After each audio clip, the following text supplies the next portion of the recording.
कोई भी किसी भी एंगल से कोशिश नहीं करेगा बेबीज को बाहर निकालने की। Hi guys, welcome back to our channel puppy powers. Thanks for showing so much love and support on the videos and हम आपके कमेंट्स पढ़ते हैं, लाइक करते हैं और उन पर रिप्लाई करने की पूरी कोशिश करते हैं जितना हम कर सकते हैं। So keep on commenting on the videos and अब ज्यादा डिले नहीं करते हुए डायरेक्टली वीडियो की तरफ बढ़ते हैं।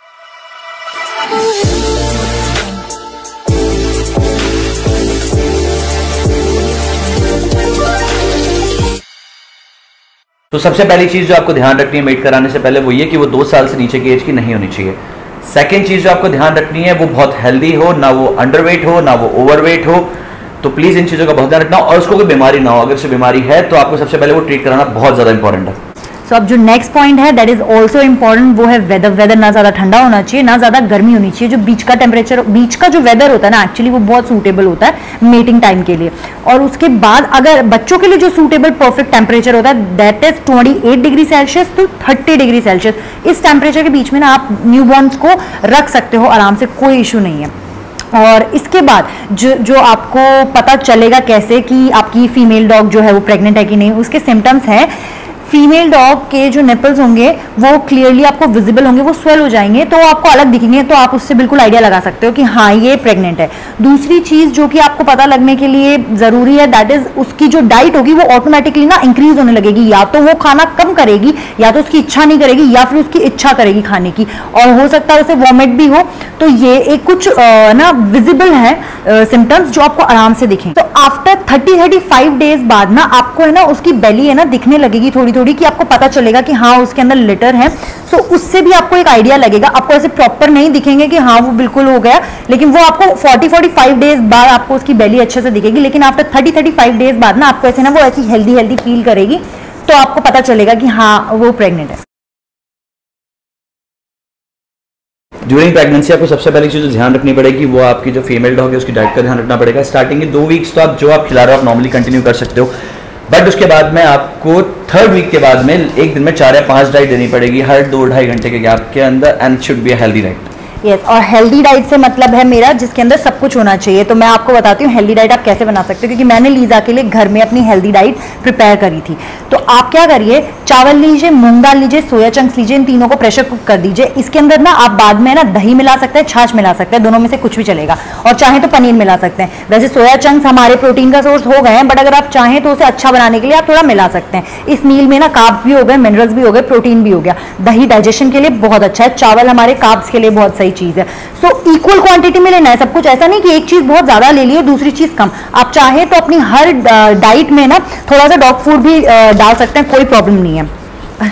ओके, सो दूसरी डाइट जो मैं आपको बताती हूँ वो उसके अंदर ना आप एग रख सकते हैं विद राइस, आप मैश करिए, उसमें भी आप दही डाल के छाछ डाल के दे सकते हैं, वो भी बहुत अच्छा है। अगर आप नॉन वेजिटेरियन हैं तो आप आराम से उसे चिकन खिला सकते हैं, लेकिन चिकन शुड बी बोनलेस, उसमें बोन नहीं होनी चाहिए। कैल्शियम की क्वांटिटी आपको कम ही देनी है अपनी फीमेल को टाइम ऑफ प्रेगनेंसी। यस, सो आप बोनलेस चिकन खिलाएंगे। प्रोटीन क्वांटिटी आपको बहुत अच्छी रखनी है, तो पनीर रखिए, उसके अंदर एग रखिए, उसके अंदर सोया चंक्स रखिए, उसके अंदर छाछ रखिए।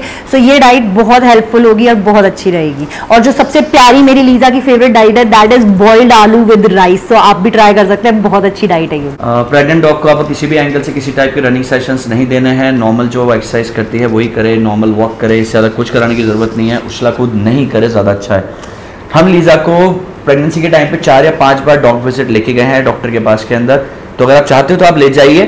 कोई भी अगर प्रॉब्लम होती है तो आप पक्का लेके जाइएगा। हाँ, आप एक बार आराम से अपने डॉक्टर के पास ले जाके आराम से अपनी फीमेल डॉग को चेकअप कराइए, जिससे पता चल जाए आपको कि वो हेल्दी है कि नहीं, उसकी डाइट सही जा रही है कि नहीं।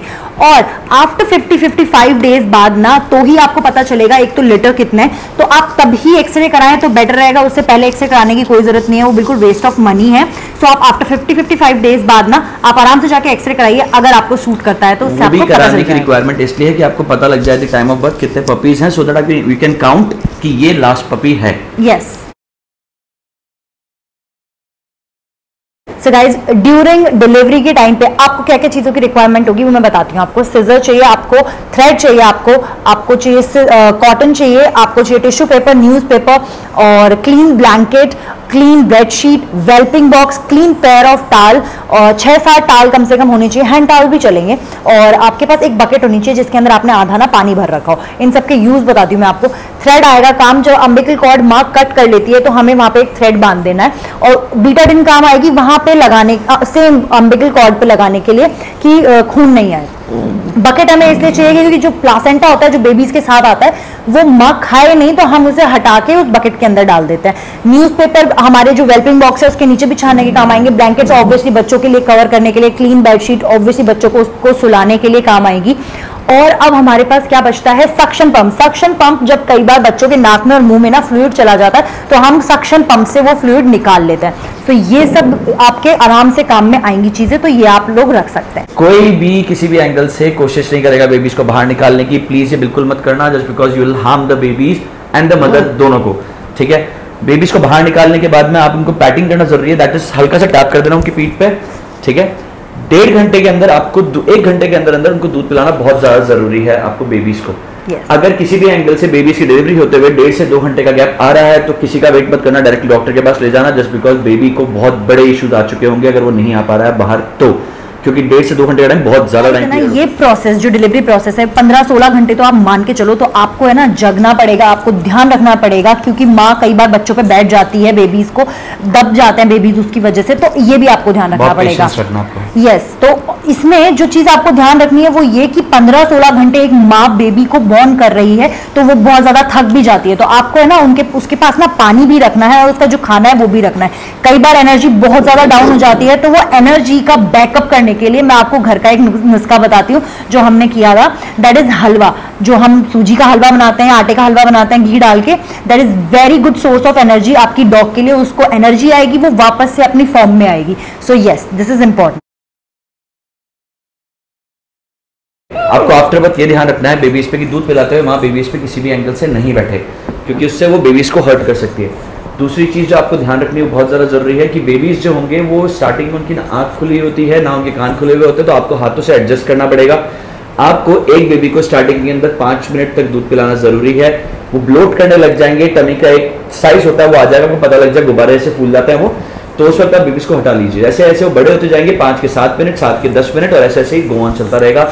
बेबीज अराउंड 3rd वीक से अपने कान खुलना चालू करते हैं और 4th वीक के बाद में उनकी आंखें खुलना चालू होंगी। सो गाइज, मैं आपको एक अपनी हमारी पर्सनल एक्सपीरियंस बताती हूँ जो यूजुअली हर मदर डॉग के अंदर ये आ ही जाती है ये चीज, जो कि ये है कि मेरी जो लीजा है ना, उसने जब डिलीवर किए थे बेबीज, उसके बाद ना 1 हफ्ते तक उसने ना के बराबर खाना खाया था।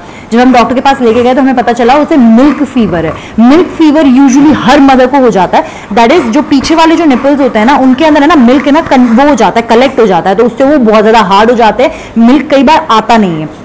और है ना जो निपल्स है ना वो बहुत ज्यादा गर्म होते हैं, आपको टच करने से ही ना फील आएगा। तो मेरे डॉक्टर ने सजेस्ट किया था कि आप है ना उसका बर्फ का सेक करो, स्वेलिंग कम होएगी उससे, तो नॉर्मल होएगा। तो वो बहुत अच्छे से वर्क किया था, वो 1.5 दिन के अंदर ना काफी वर्क किया था ये चीज। और उन्होंने अलग से एक दवाई दी थी, उस दवाई देने वाले टाइम पीरियड में ना उन्होंने बोला था कि बेबीज को इस टाइम पे दूध मत पिलाना, तो हमने नहीं पिलाया था। उसके जस्ट कुछ घंटे बाद हमने उसे बेबीज को मिल्क पिलाया था। तो ये एक कॉमन चीज है जो हर एक फीमेल में शायद आ सकती है, तो इस चीज का भी आप ध्यान रखेंगे, कोई बहुत बड़ी इशू नहीं है। एक और पॉइंट जो मेरे को कहना था, ध्यान रखना है कि जब बेबीज को फीड करते हो तो कई बार क्या वो ओवर फीड कर जाता है, तो ओवर फीड के चक्कर में होता क्या है कि उन्हें कई बार लूज मोशन के इश्यूज आ जाएंगे। तो लूज मोशन के इश्यूज के वक्त मैं डिस्क्रिप्शन बॉक्स में मेंशन कर दूंगा दवाई का नाम, उसका नाम ग्राइप वाटर है, एक का मुझे याद नहीं है तो आई मेंशन इट, वो आप लगा सकते हो उससे, सो दैट कि वो प्रॉब्लम रिजॉल्व हो जाएगी। यस, डाइट का एक मोस्ट इंपॉर्टेंट पार्ट है जो कि आप अंदर मतलब आप नॉर्मली नहीं खिला पाओगे किसी भी एंगल से, तो आप ट्राई करना कि वो बाहर से आप ले लो। 2 सप्लीमेंट्स हैं जो कि आपको बता दूंगा, एक तो आपको लिवर टॉनिक आएगा और एक मल्टीविटामिन्स आएंगे जो कि आपको बाहर से ले लेना, नॉट मच कॉस्टली। तो आप मैं नीचे आप कमेंट डिस्क्रिप्शन बॉक्स में चेक कर लेना, मैं आपको मेंशन कर दूंगा, आप जाके चेक कर लीजिएगा, आपको परचेज करना कर लीजिएगा। लास्ट थिंग ये कि ये एक प्रमोशन वीडियो नहीं है, तो हम कोई भी चीज़ नीचे मेंशन करें डिस्क्रिप्शन बॉक्स में, we are not promoting any of the products. तो जो भी डाइट हम हमारे स्नो को, लीजा को, पपीज को देते हैं, डॉग फूड हो गया या मल्टीविटामिन्स हो गए या एनीथिंग विच इज रिक्वायर्ड, तो वो नीचे डिस्क्रिप्शन बॉक्स में मेंशन है, आप जाके चेक कर लो, so that will help you in raising your puppy. So in the end of this video मैं आपको ये बोलना चाहूंगी, हम दोनों प्रोफेशनल्स नहीं हैं, बट ये हमारा लीजा का पर्सनल एक्सपीरियंस था जो हमने आपके साथ शेयर किया, so that आपके लिए ये हेल्पफुल हो। तो कभी भी आपको इस वीडियो की जरूरत पड़े तो आप देखें और आपके लिए बिल्कुल हेल्पफुल हो। और अब हम फटाफट से इस वीडियो को यहीं पे एंड करते हैं। ये लंबा इसलिए भी बना है क्योंकि हमें बताना जरूरी था ये सारी डिटेल। सो अब हम मिलते हैं नेक्स्ट वीडियो में, बाय बाय।